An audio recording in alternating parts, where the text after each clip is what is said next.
Yesterday, I went out to eat with my daughter. We went outside on Lexington Avenue in New York City. I stuck out my 2 fingers, a cab pulled over, and we were on our way. And my daughter asked me a really good question. If you're flagging this guy down in the hustle and bustle of a Manhattan street, how in the world does he see your hand or your fingers indicating that you want to be picked up? There's so much going on. There's traffic, there's people on scooters, there's bikes. How does he notice you?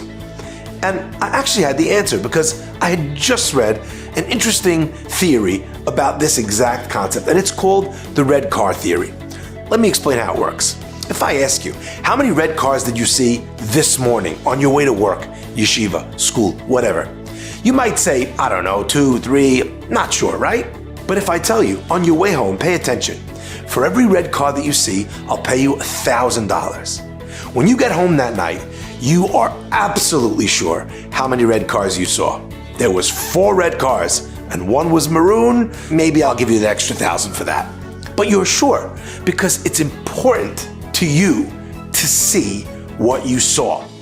This guy who's driving a cab, it's not just a hand or a finger hanging out in the crowd for him. For him, that hand is so important, he has to see it. It's his very parnassah. It's what puts food on his table. It's what sends his kids to school. It's what gets him through the year financially.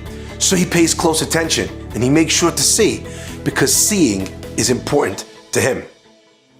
Red car theory, taxi driver eyes are not only true about things that are important to see.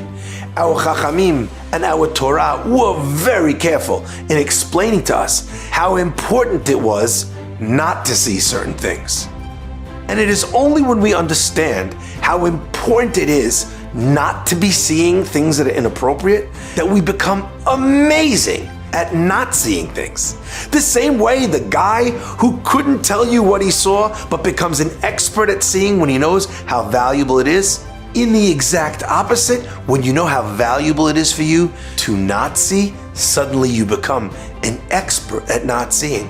People will sometimes say, what could I do? It's there, it's on the street, how could I look away? Focus on the value, on the schar, on the reward, on the danger, and suddenly you'll realize you have amazing control over what you cannot see.